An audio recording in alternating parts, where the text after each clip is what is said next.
Oke, selamat datang kembali di praktikum komputasi dan pemrograman. Hari ini kita akan masuk ke bab 6, yaitu kontrol program, di mana mahasiswa harus mengetahui dasar-dasar tentang kontrol program dan memahami bagaimana cara menggunakan kontrol program. Yang pertama itu, kalian akan mempelajari tentang loop for, di mana loop for maksudnya itu adalah perulangan yang bisa berulang-ulang tergantung dari kondisi yang kita masukkan. Yang kedua adalah loop while. Sama halnya dengan loop for, hanya saja ini terkait bagaimana cara penulisan, baik loop while maupun loop for. Berikutnya ada namanya pemilihan atau switch. Ada pemilihan switch else dan ada juga pemilihan dengan if else.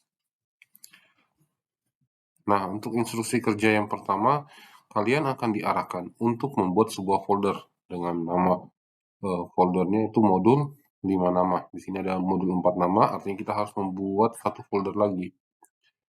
Kita kembali ke atas, kita buat satu folder dengan nama foldernya itu modul 5 Aziz ya, modul Aziz. Kalau kita masuk ke folder tersebut, oke, kita masuk ke folder open. Nah, di sini harusnya sudah masuk sini. Oke, sudah masuk ya. Buatlah file Word. Jadi kalian ambil file Word yang tentang panduan penulisan. Nah, kita masuk ke kode program yang pertama. Buat sebuah keynote dan simpan dengan nama file num-loop-for. Jadi kita buat sebuah keynote. Kita buat keynote seperti yang kemarin. Lalu kita buka file barunya ya, file baru. Lalu kita akan diarahkan untuk menulis nama, garis miring, nim.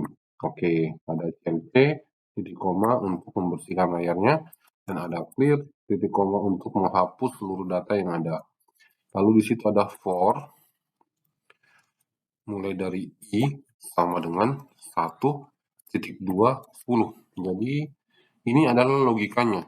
Logikanya berapa? Mulai dari angka i sama dengan 1 sampai dengan i sama dengan 10. Artinya dia akan mengcounting dari 1, 2, 3, 4, 5, dan seterusnya sampai dengan 10.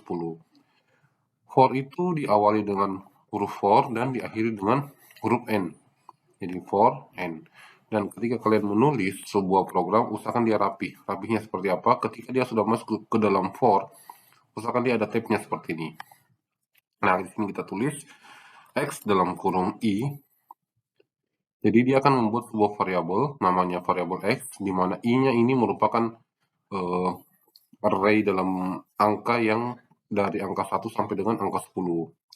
Array x sama dengan in dalam kurung i dikali persen p garis miring 10. Oke, di sini kita akan membuat sebuah fungsi menggunakan fungsi sin, di mana huruf i yang dari 1 sampai dengan 10 akan dikalikan dengan persen p, lalu dibagi dengan 10, dan hasilnya akan disimpan ke dalam variabel xi.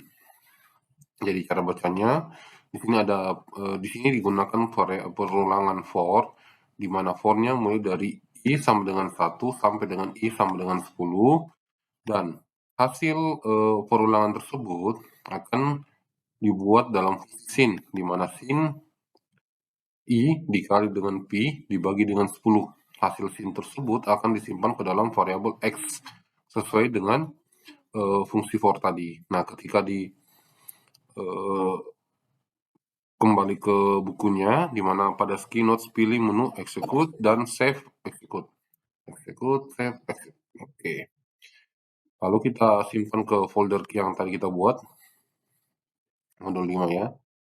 Ini sesuaikan dengan nama yang ada di buku. Nah, di buku itu 6 loop underscore for. Nah, ini filenya, lalu kita save. Yes. Oke, sudah jadi ya. Harusnya dia sudah ada di sini, tapi belum kelihatan. Coba kita buka lagi, kita cek.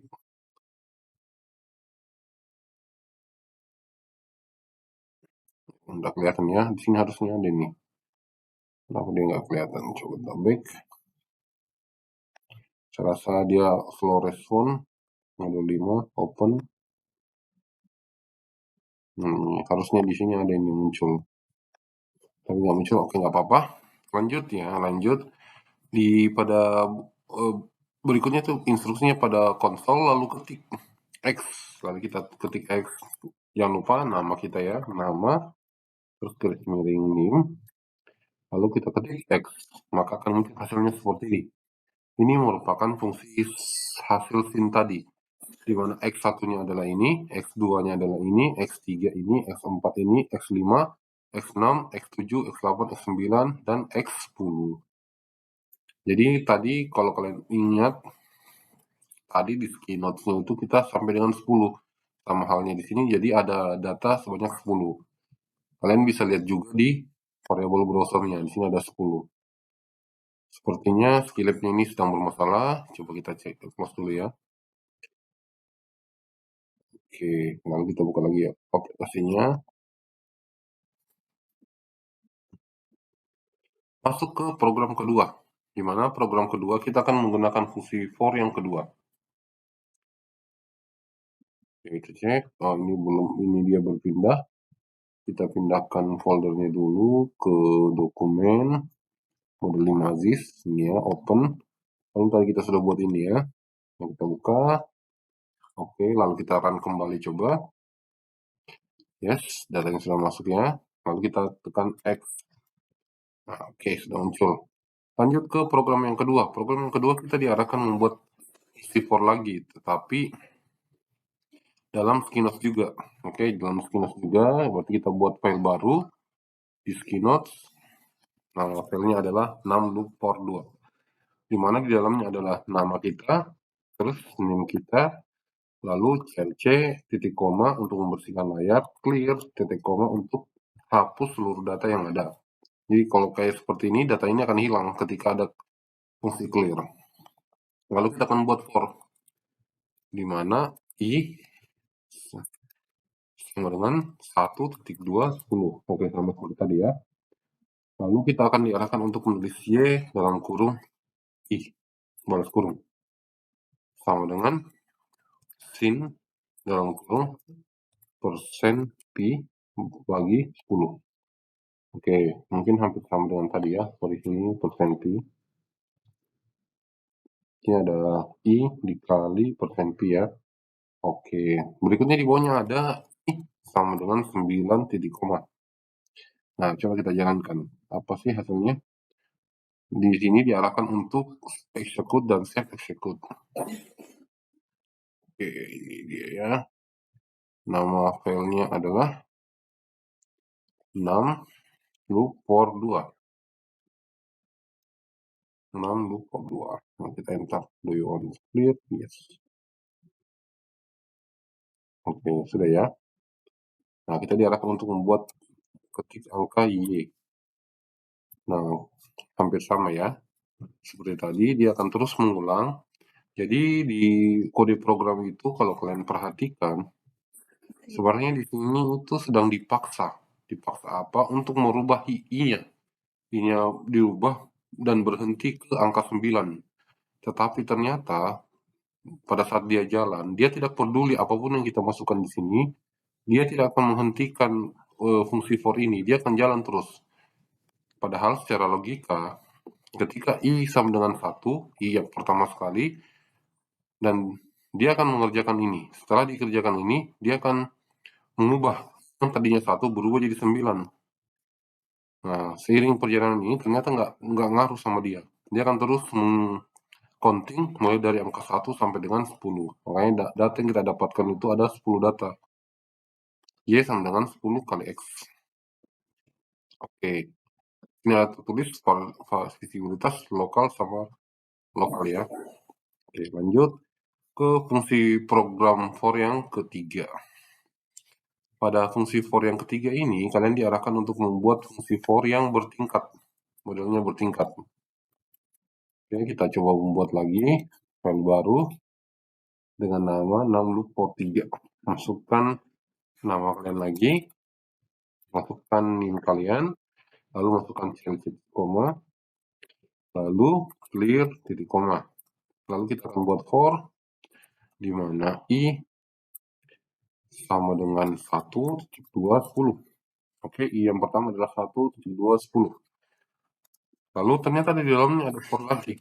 Ada for lagi di mana J sama dengan 1.25. Berarti di sini ada 3, ada 2 for ya. For yang pertama adalah yang di atas, for yang kedua adalah yang di bawah. Kita langsung buat N-nya aja. Oke. Apa sih yang dieksekusi? Yang akan diulang-ulangi adalah fungsi U ini. U I, J sama dengan I pangkat 2 tambah J pangkat 2.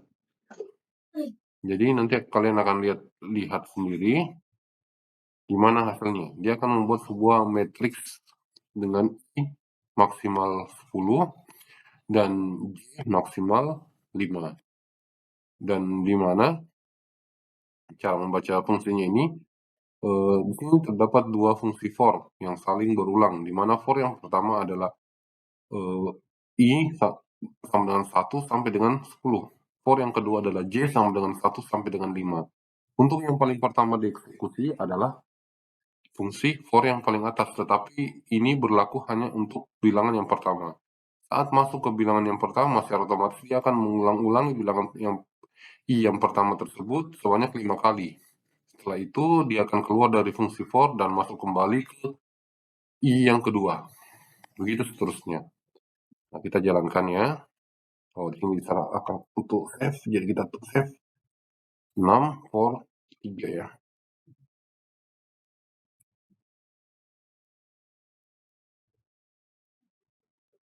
6 underscore loop underscore for underscore 3. Oke. Save. Yes. Oke, jalan ya. Nah, kita coba cek U. Itu U sama dengan enter. Oke, inilah matriks yang dibuat tadi. Kalau kalian perhatikan, di sini ada 10 baris dan 5 kolom.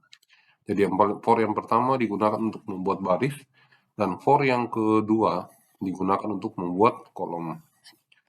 Oke, lanjut ke program keempat, program loop while. Jadi program loop while itu hampir sama dengan program for, bedanya itu hanya cara penulisannya saja. Untuk while, kita buat nama kita lagi, terus kita buat NIM kita lagi, lalu kita buat CLC titik koma, kita buat clear titik koma, lalu kita buat 6 sama dengan 1 titik koma, X sama dengan sebuah array. Sebuah array titik koma, lalu terakhir kita buat while ya. Dimana logikanya adalah num lebih kecil dari 10. Nah, kalau yang ini kita bisa ganggu gugat isinya. Kalau numnya berubah, otomatis akan berubah. Kalau for yang tadi kita nggak bisa ganggu, walaupun kita ubah sedemikian rupa countingnya itu yang ini ya, mulai dari 1 sampai 10 kita ubah. Di dalam sini, misalnya tiba-tiba I sama dengan 11, dia nggak ngaruh, dia akan terus menghitung dari 1 sampai dengan 10. Nah, berbeda dengan while. While kalau kalian tiba-tiba ubah di dalam fungsi while ini, secara otomatis dia akan keluar dari sistem itu. Oke, kita masuk lagi ke programnya. Kita diarahkan untuk menulis X dalam kurung 6, balas kurung sama dengan 6 titik koma. Lalu di sini ada 6 sama dengan 6 tambah 1 titik koma. Lalu di bagian bawah, oh ternyata ada lagi while, ada while yang kedua. Num 2 sama dengan 1 titik koma. Y sama dengan kotak titik koma. Terakhir di bawahnya ada while, num 2 lebih kecil 10. Lalu di dalamnya adalah num 2 sama dengan num 2 ditambah 1 titik koma. Lalu Y dalam kurung num 2 sama dengan num 2 titik koma. Sebenarnya apa yang mau dilihat di sini? Di sini mau diperlihatkan perbedaan kalau kita menulis countingnya itu di bawah dari formulanya dan kontinnya di atas dari formula yang mau kita lihat. Nah, kita bisa save as execute. Di sini ada 6 underscore loop while 1 ya, while aja ya, while save. Yes. Nah, ke jalannya kita bisa cek untuk X yang pertama. Untuk nilai X adalah nilai dari fungsi while yang pertama. While yang pertama itu yang mana? Yang berada di atas sini. Maka akan menampilkan angka 1, 2, 3 sampai dengan 9. Nah, kalian perhatikan di sini maksimal 10. Artinya kalau dia sudah sama 10 lebih kecil sama dengan 10, kalau kita baca logikanya pasti salah.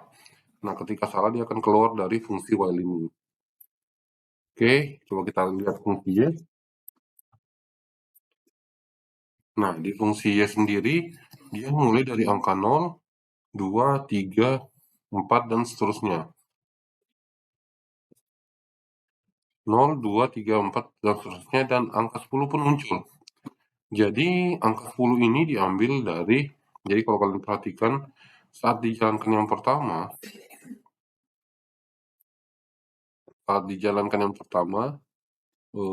nilai num sama dengan 1 itu nggak ada. Ini kan dia hitungannya sebenarnya 1, 2, 3, 4, 5, 6, 7, 8, 9, 10. Num yang nomor 1 nggak ada, artinya belum ada angkanya. Kita nggak inisialisasi di sini. Dia kayak gini sebenarnya. Y dalam kurung 1, ini yang nggak ada. Kenapa bisa nggak ada? Karena ketika masuk yang 2 kan sebenarnya awalnya 1. Masuk ke fungsi ini langsung berubah menjadi 2. Nah, setelah itu disimpan, angka 2 disimpan ke dalam variabel Y2. Maka yang paling pertama tersimpan adalah yang Y2 ini. Tetapi karena konsep array matrix, dia tidak boleh membuat ada satu variabel kosong. Maka dia otomatis membuat Y1-nya sama dengan 0. Oke, itu untuk program yang keempat ya. Program keempat, jadi kalian di sini bisa lihat bedanya antara X itu ada sebanyak 9, sementara Y itu sebanyak 10. Dengan ada tambahan yaitu angka 0 ini, atau X1. Oke, lanjut lagi ke program yang kelima. Pada program yang kelima, hampir sama dengan yang tadi, tetapi kita menggunakan fungsi case. Nah, fungsi case ini agak berbeda sedikit. Jadi kita buat keynote lagi. Itu garis miring nama, garis miring name, lalu ada CLC lagi. Oke. Berikutnya kita akan buat sebuah bilangan 5 sampai dengan bilangan sama dengan 5 titik koma. Lalu ada fungsi namanya X sama dengan modulo. Modulo itu modulus. Modulus 5 dibagi 2, hasilnya berapa? Itu namanya modulus. Kalian bisa cek di help. Kita coba cek di help ya. Help modulus. Kalau bingung dari sini kita tulisnya di sini. Help modulo. Help modulo. Nah, nanti dia akan munculkan fungsi modulo. Nah, di sini ada contoh-contohnya sebenarnya modulo, cara penulisannya seperti apa. Oke, kita langsung masuk ke keynote-nya. Kita buat modulo, lalu case X. Gimana? Case 1, ketika nilainya 1, maka akan ditampilkan tulisan bukan case switch X ya. Display dalam kurung tanda kotak kutip bilangan tanda kutip spasi koma string kurung bilangan terus koma tanda kutip spasi adalah bilangan ganjil tanda kutip lalu oke. Case kedua case 2 case 0 ya, bukan case kedua, case 0.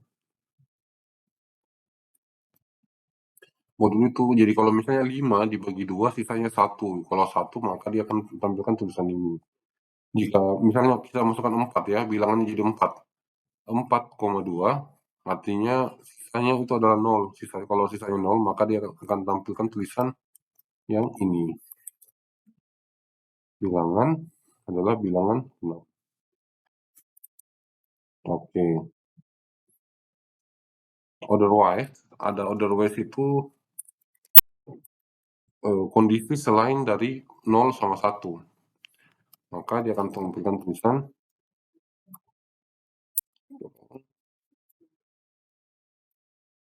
bilangan ini tidak mungkin ada. Oke. Lalu jangan lupa untuk menutup semua perintah itu dengan tulisan N. Nah, ketika sudah ada N seperti ini, dia akan mengunci dari switch.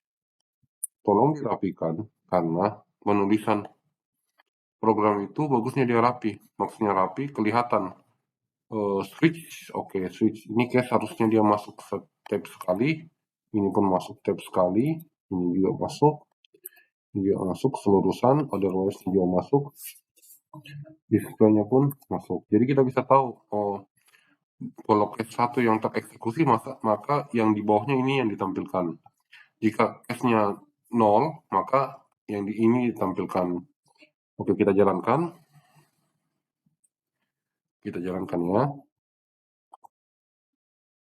Ini suruh save. Yang kita save itu fungsi tadi apa fungsinya? Switch case ya. Switch underscore case. Kalau kita save. Yes. Nah, kita lihat hasilnya. Hasilnya ada di konsol. Bilangan 5 adalah bilangan ganjil. Nah, kalau di buku kalian perhatikan, di situ diarahkan untuk ulangi untuk bilangan 43 dan 90. Artinya kita diarahkan untuk mengganti angka 5 ini menjadi angka 43 dulu ya, 43 dulu. Lalu kita jalankan. Nah, kalau 43 apa hasilnya? Kita lihat. Dia masih bilangan ganjil. Coba kita ganti jadi 90. Oke, kita ganti jadi 90. Terus yang ada di buku, kita running, kita yes. Nah, bisa lihat, bilangan 90 adalah bilangan ganjil. Oh, masih salah ya. Ini ada yang salah ini. Harusnya bukan bilangan ganjil yang tertulis. Bilangan genap. Oh, sorry. Ini harusnya bukan 5 di sini ya. Bilangan. Oke, ini salah nih. Harusnya tulisannya bukan 5 tapi bilangan. Oke, coba kita jalankan lagi. Harusnya tulisannya sudah menjadi genap. Bilangan yang 90 dibagi 2, maka hasilnya adalah, nah dia, ini, bilangan 90 adalah bilangan genap.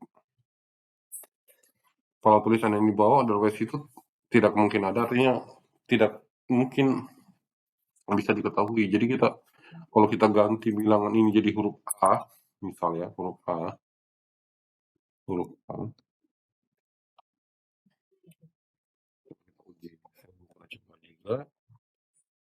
nah kita lihat hasilnya. Oh, nggak bisa ya. Bilangan real integer polynomial matrix.